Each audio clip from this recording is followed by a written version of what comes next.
bonjour, my grandma fell out of the bed, can you come help me? Like that. Today is the last day that I'll know no French. I'll not be able to speak any type of French, so. Buenas bitches, oh, or should I say bonjour bitches. My name is daljiimarax. I am an aspiring polyglot. On this channel, I'll probably have like over 50 videos of me documenting my process learning Spanish. Right now I'm learning Spanish, and because I've been so consistent since January of this year, I'm ready to add on another language, which is French. My goal is to learn at least 5 languages before I'm not going to give myself a date, but in life I want to learn 5 languages. Anyway, at this point I know absolutely 0 French. Well, kind of 0. I know bonjour, bonsoir, oui, garçon, bon appetit. That's it. That's all. That's 5 French words. As of today, those are the only French words I understand. I know. I don't know, like, it's finally here. I told myself in January when I started taking Spanish serious, like, okay, if you can be consistent at this, then you can start French in September. And it's here, and the course I want started back up, so I'm excited about that. But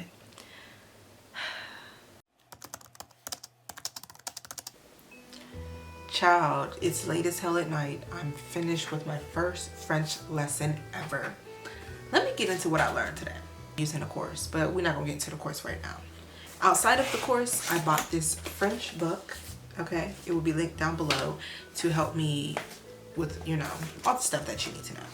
However, I think what I want to talk about is the things that I learned, specifically like why I'm happy I learned these right now. What I really learned a lot is about like the French culture, and for me that is equally as important when I'm learning a language as learning vocabulary words and sounds and things like that, because when you learn about the culture of the language that you're speaking, it makes the learning process funner, because learning a language as an adult is a lot of discipline and not fun all the time, but it helps you understand where these words come from, and that's important.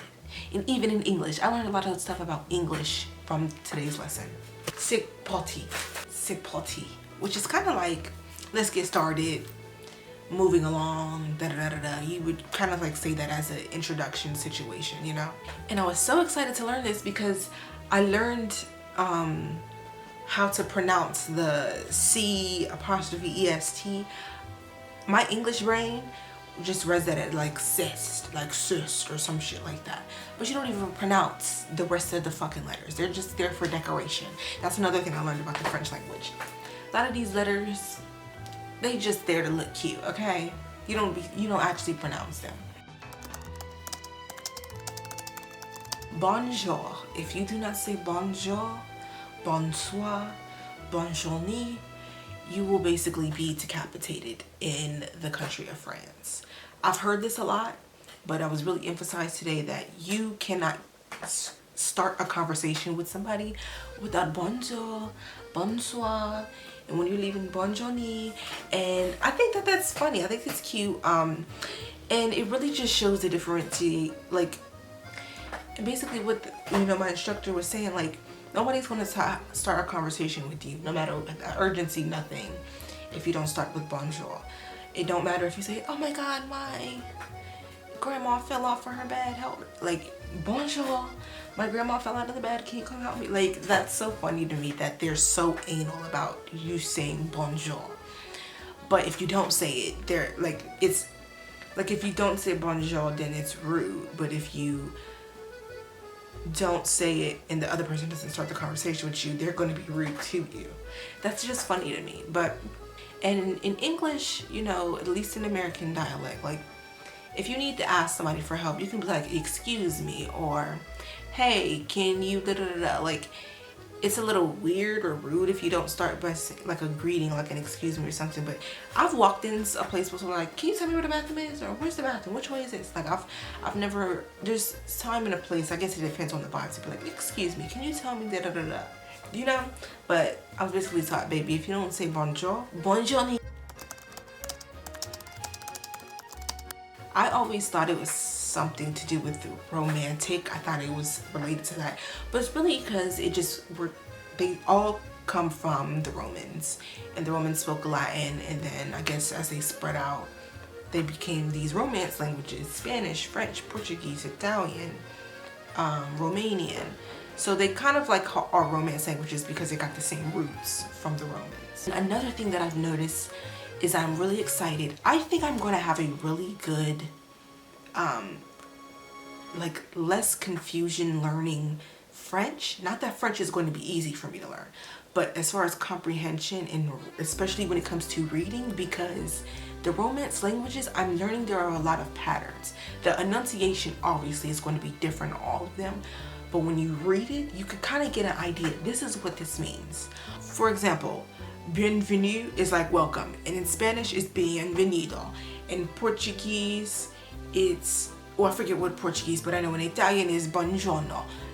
If I was to read all this, I understand it, or if I was just to hear it, I understand it because I speak Spanish.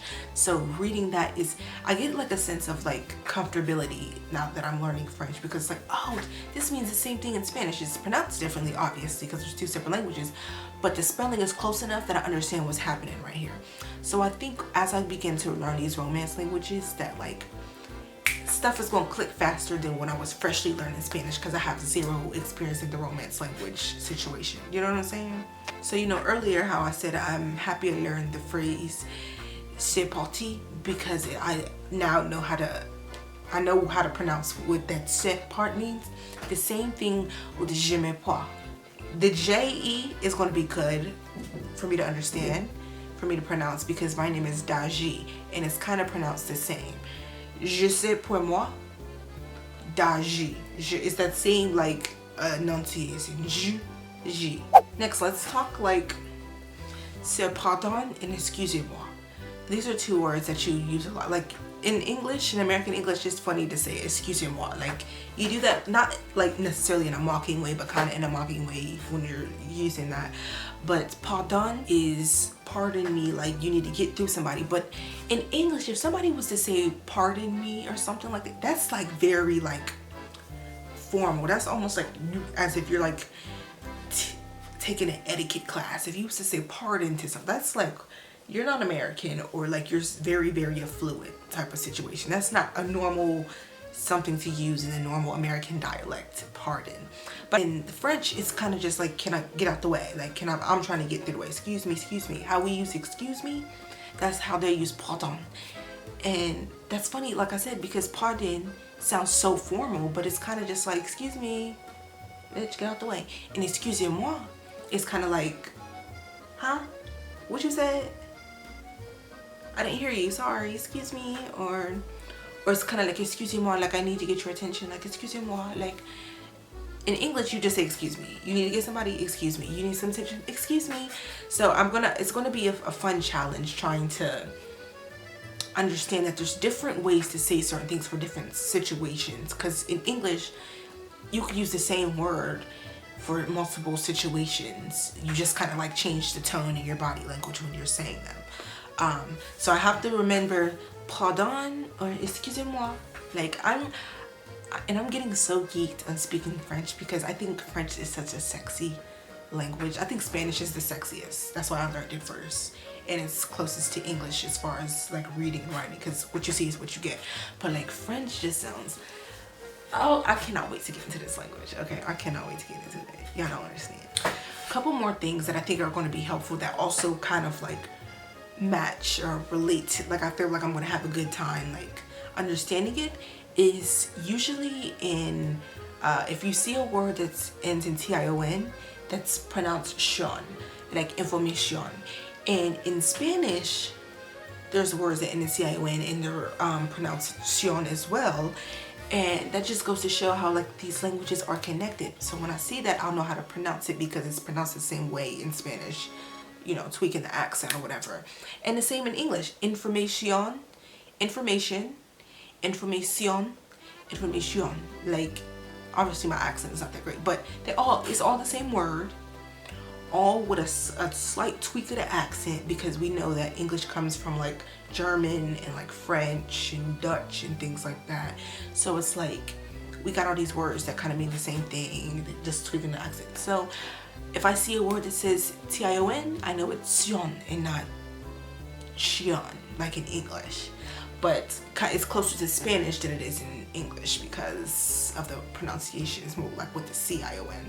Next, the thing that I think is going to be very, very helpful is there are not a lot of emphasis on vowels in the French language. Everything is just pretty monotone, and that's not the case in English. And I'm so thankful that English is my first language because, baby, the way the same word could be pronounced in 18 different ways, oh my God, hell no. So I'm really excited that, like, if I see a word that has the same vowels multiple times, it's one.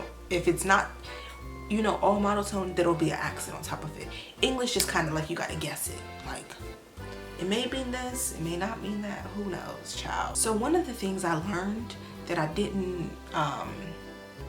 wasn't focused on learning, but I'm happy that my instructor mentioned this, is that your last name in French is always going to be capitalized. And there's more emphasis and importance on your last name than your first name. And things like that are important to me because I want to be able to read and write in every language I learn just as well as I can speak it. That's very important for them to all be equally well. I don't just want to be able to speak Spanish, French, Portuguese, Italian, Arabic, you know, like I want to be able to read, write all these languages just as well. So when I learn little things like that, if I'm ever in a situation where I need to write in French, I know. I talked about this before, probably on like short form content, but when I was in Peru in 2022, I had to fill out paperwork when I went to get my COVID vaccines because we were still doing, you know, that was during the times we had to get a vaccine before you went back to your country, came back to the States. And I had to fill out paperwork, like medical, because, you know, I was in a medical facility. And I never pictured in my head when I was learning Spanish that there would come a time where I might have to fill out paperwork. So the fact that moment stuck with me. Like, I need to ensure that I can read and write in Spanish just as well as I'm speaking it. So I'm happy that I learned that about the last names in the French culture. The last name is what's up, and you need to be capitalizing it, period. And that's day one, baby. Let's see what I can get done in